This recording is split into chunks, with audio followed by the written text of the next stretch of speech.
Olá, meu nome é Leandro Alcerito e eu trago para vocês, direto da MBA Kids, mais um pouquinho do que a gente faz, do que é feito aqui na MBA Kids. Por exemplo, como promover o aprendizado prático. Uma questão bem interessante e que as pessoas tendem a separar, né? O que é prática do que é teoria. Na verdade, são dois complementos, as duas coisas andam juntas. Não é possível você começar a prática sem ter um mínimo de teoria. E a teoria só se concretiza na prática. As duas coisas andam juntas. Essa divisão que a gente tem, não, isso só se aprende fazendo, isso só se aprende ouvindo. Na verdade, é um complemento das duas coisas. Então eu criei aqui uma sequência para você entender como é que isso funciona. O aprendizado teórico ele é fundamentado no ouvir, no ver. Então, quando eu assisto uma aula ou assisto a explicação de alguém, ou alguém me fala, olha, é para cá, é para lá, eu estou ouvindo e vendo.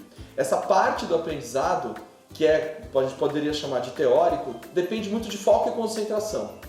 Você precisa ter foco, precisa concentração para alguém explicar para você, olha, é a primeira direita, a segunda direita, a terceira direita. Beleza.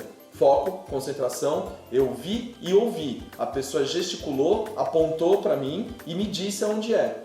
Parte do caminho eu aprendi, mas o aprendizado mesmo só vai acontecer quando eu trilhar este caminho. Então aí entra o fazer e o refazer, tentativa e erro. Se aprende muito com tentativa e erro. E o erro é parte do aprendizado. Então, quando eu coloco uma criança, um adolescente, um aluno, uma aluna para fazer alguma coisa, ele não pode partir do zero. Eu não chego em um laboratório, viro para um bando de crianças e falo assim, então, agora vamos fazer uma pipa. Tá aí a vareta, tá aí o papel, se vira.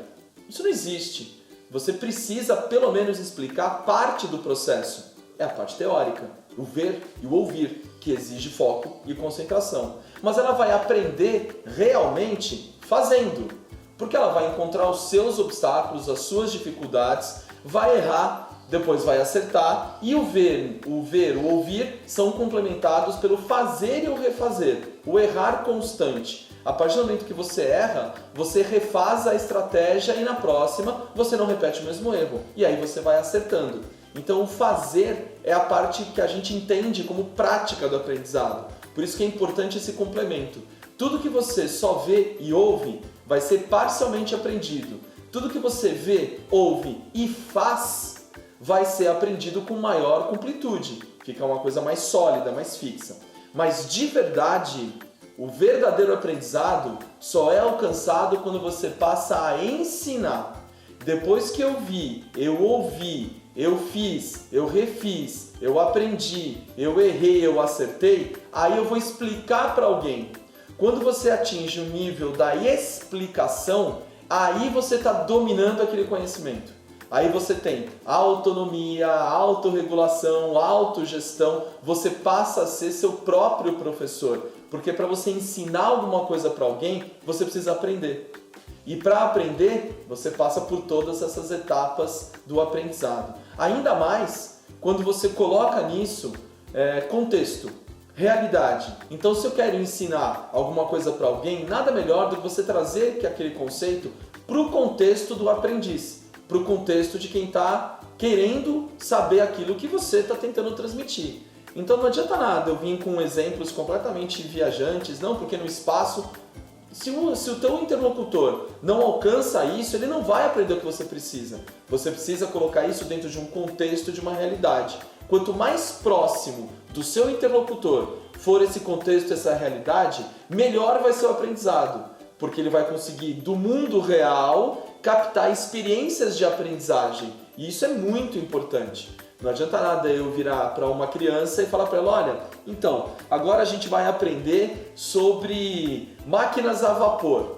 Beleza, você vai ter o ouvir, o ver, talvez até você consiga fazer um experimento de simulação, mas trem a vapor faz parte da vida dele? É parte da sua realidade? Tudo bem, isso entra para um aprendizado histórico, mas para o aprendizado prático do dia a dia, troca a máquina a vapor pelo trem. Troca algo que faça parte da realidade dele, que ele veja, que ele conviva, que ele aplique, sobretudo, ele aplique o que ele aprendeu na vida dele. Nesse momento, o aprendizado torna-se mais sólido. E aí você tem, então, a grande capacidade de passar a última etapa, que é o ensinar. A hora que você percebe no seu dia a dia aquilo que você aprendeu e você transmite isso para alguém, o ensinar é o auge do aprender. Você está desenvolvendo autonomia, autorregulação e autogestão a respeito do seu conhecimento, daquilo que você sabe. Trabalhar com situações problema é uma forma também de você trabalhar esse contexto. Então, colocar situações do dia a dia para que ele resolva, que ele tenha uma prática disso no sentido de que eu vejo aquilo acontecendo, eu tenho esse problema na minha realidade, talvez não momentânea, mas no futuro próximo, e como é que eu vou resolver isso? Então você trazer situações, problemas aplicadas a um contexto do seu interlocutor, isso promove um aprendizado muito maior. Ouvir, ver,